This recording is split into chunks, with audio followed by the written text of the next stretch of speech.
Hello friends, আমি শুভম। হল থেকে দেখে এলাম অ্যানাকন্ডা। এবার এই সিনেমাটা দেখতে গেলে না আপনাকে দুটো জিনিস মাথায় নিয়ে হলে যেতে হবে। এক, আপনাকে হাসতে হবে, মন খুলে হলে যেতে হবে। আর দুই, ক্লাসিক যে অ্যানাকন্ডাটা, পুরোনো অ্যানাকন্ডা যেটা দেখে আমরা বড় হয়েছি, সেই অ্যানাকন্ডাটা আপনার দেখা থাকতে হবে। তাহলেই সিনেমাটা দেখে আপনি মজা পাবেন।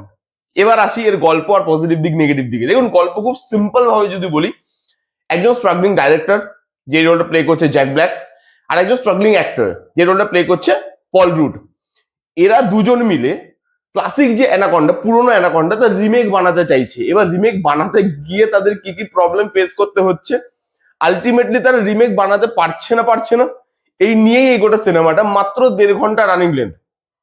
এবার এই সিনেমাটার পজিটিভ দিক কি কি আছে? প্রথমত ওই যে বললাম, আপনার যদি পুরোনো অ্যানাকন্ডাটা দেখা থাকে, আপনি যা হাসবেন, সেখানে যা যা রেফারেন্স দেওয়া হয়েছে, মেটা রেফারেন্স গুলো, সেইগুলো এত ফানি, এত হাসাবে আপনাকে, আপনি পেট ধরে হাসবেন বসে। আমার জন্য প্রত্যেক কটা কমেডি জায়গা এখানে ওয়ার্ক করেছে।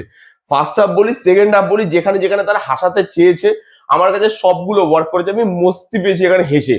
এত কমেডি জায়গা আছে, এবং জ্যাক ব্ল্যাক অসাধারণ কমেডিতে। এখানে পল রুড আর জ্যাক ব্ল্যাকের যে কেমিস্ট্রিটা, সেই কেমিস্ট্রিটা ওয়ার্ক করে তাদের পারফরমেন্সে। ওই যে তাদের যে স্ট্রাগলটা আপনি দেখতে পাবেন, তারা যে জিনিসপত্রগুলোতে ফাঁসছে, তাদের যে স্ট্রাগলটা দেখে আমাদের হাসি পাচ্ছে, সেই স্ট্রাগলটা আপনি দেখতে পাবেন। তারা দুজন এত সুন্দর, এত অথেন্টিকেট ভাবে পারফর্ম করেছে, বেচারা ভাবে পারফর্ম করেছে। আমার হেভি লেগেছে ওই দুটো ক্যারেক্টার, তাদের পারফরমেন্স খুব সুন্দর। লুক অ্যান্ড ফিল ভালো, জঙ্গলে শুট করা, প্রচুর মানে টাকা খরচা করা হয়েছে। এটা কমেডি একটা সিনেমা, কিন্তু এখানে ওই পুরোনো অ্যানাকন্ডার যে ফিলটা, মানে অ্যাটলিস্ট লুক অ্যান্ড ফিলে আপনাকে সেই ফিলটা তারা দেওয়ার চেষ্টা করেছে। কেন আমি শুধু লুক অ্যান্ড ফিলের কথা বলছি, বাকি জিনিসে বলছি না, সেটা আমি পরবর্তীকালে আসছি। কিন্তু খালি লুক অ্যান্ড ফিলে তারা ওই যে অ্যানাকন্ডার যে ভাইবটা, সেটা দিতে চেয়েছে। তো লুক অ্যান্ড ফিলটা প্রিমিয়াম লাগে দেখতে, ভালো লাগে দেখতে। এই ছিল মোটামুটি পজিটিভ দিক। এবার আপনি মানে ইয়ে করবেন যে তুমি এত হাসলে, তাও এই কটা পজিটিভ দিক কেন, আর কোনো পজিটিভ দিক কেন নেই? তার রিজনটা হচ্ছে, আমি দেখতে গেছি অ্যানাকন্ডা, ঠিক আছে, এটা তারা প্রমোট করেছে হরার কমেডি বলে। এইবার এখানে কমেডিটা তো ভরপুর আছে, কিন্তু হরার কোথায়? এবার আমি যে একটা অ্যানাকন্ডা দেখতে গেছি, পুরোনো অ্যানাকন্ডা আপনি রেফারেন্স দিচ্ছেন, তো পুরোনো অ্যানাকন্ডা থেকে আপনি কমিক এলিমেন্ট গুলো সেখানে অ্যাড করছেন, মানে পুরোনো অ্যানাকন্ডা থেকে রেফারেন্স নিয়ে নিয়ে এখানে কমিক এলিমেন্ট অ্যাড করছেন। কিন্তু হরার কমেডিতে তো হরারও থাকে, আপনি তো এটাকে শুধু কমেডি সিনেমা হিসাবে প্রমোট করেননি, আপনি তো হরার কমেডি হিসাবে প্রমোট করেছেন। তাহলে এখানে হরার কোথায়? টেনশনের মোমেন্ট কোথায়? খালি কমেডি সিনেমা, শুধু যে আমি কমেডিতেই ফোকাস করব তা তো নয়, কমেডি বাদেও তো সিনেমার মধ্যে বাকি জিনিসপত্র গুলোও থাকে। এখানে যে হরারটা, সাপটাকে দেখছি, সাপটাকে দেখে যে একটা ভয় ফিল আসবে, বা একটা edge of the seat moment, টেনশনের মোমেন্ট বিল্ড হবে, যেখানে যেখানে সাপটা কাণ্ড কারখানা করছে, edge of the seat moment build হবে। সেখানে তো edge of the seat moment বিল্ডই হয় না। একটা টাইমের পর আপনি যখন গল্পটা আপনাকে দেখিয়ে দিল যে এটাই গল্প, এই গল্পটা দেখিয়ে দেওয়ার পর নতুনত্ব এই সিনেমার মধ্যে আর কিছু নেই। প্রথমেই গল্পটা আপনাকে বলে দিচ্ছে, এবং তারপরে না জিনিসটা খুব রেগুলার, জিনিসটা খুব সিম্পল। খালি আপনি কমেডিটা এনজয় করছেন, বা তার মধ্যে অ্যাকশনটা এনজয় করছেন, অ্যাকশনের মধ্যে দিয়ে কমেডিটা এনজয় করছেন। বেসিক্যালি অ্যাকশনও তো ওরকম না যে খুব সিরিয়াস অ্যাকশন, অ্যাকশনের মধ্যে দিয়ে কমেডিটা এনজয় করছেন। তাছাড়া সিনেমাটার মধ্যে আর কি এনজয় করার আছে? এবার আমি তারপরে জাস্ট বসে দেখছি, হাসাচ্ছে, হাসছি, কিন্তু হল থেকে বেরিয়ে আপনার মনে হবে যে অ্যাকচুয়ালি গল্প কি ছিল। মানে গল্পের মধ্যে তো শুধু আপনি কমেডিটাই দেখালেন, এর মধ্যে হরার নেই, edge of the seat moment নেই, সেই জিনিসগুলো তো ওয়ার্ক করছে না। কমেডি সিনেমা তাই বলে সেখানে কি ইমোশন একদম থাকবে না? এই সিনেমাটা ইমোশন লেস, কোথাও ইমোশন ওয়ার্ক করে না।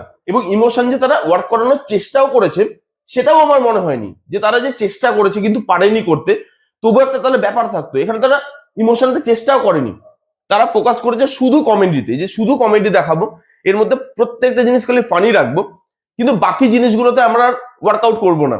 কোনো সেরকম টুইস্ট অ্যান্ড টার্নস, ক্লাইম্যাক্সে গিয়ে সেরকম ভাবে কোনো চমক, সেরকম কোনো এমন জিনিস যেটা দেখে মানুষ হাসার সাথে সাথে ইমোশনালও ফিল করবে, বা মানুষ হাসার সাথে সাথে সেই থ্রিলটাও ফিল করবে, হাসার সাথে সাথে ভয়টাও ফিল করবে, সেই জিনিসটা কোথাও নেই, একটুও নেই।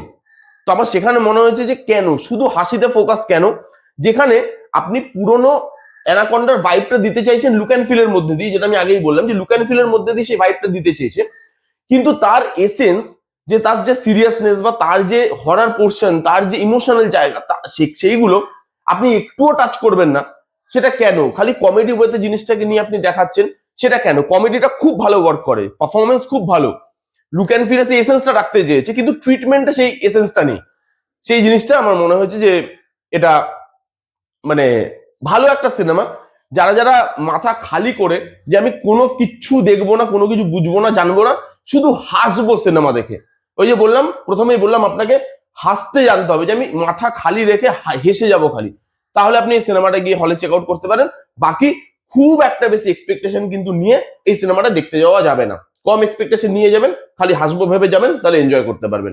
এই ছিল মানে অ্যানাকন্ডা বলে সিনেমাটা রিভিউ। কারা কারা দেখেছেন, আপনাদের কিরকম লেগেছে কমেন্ট করে জানান। যারা যারা দেখেননি যান গিয়ে দেখুন।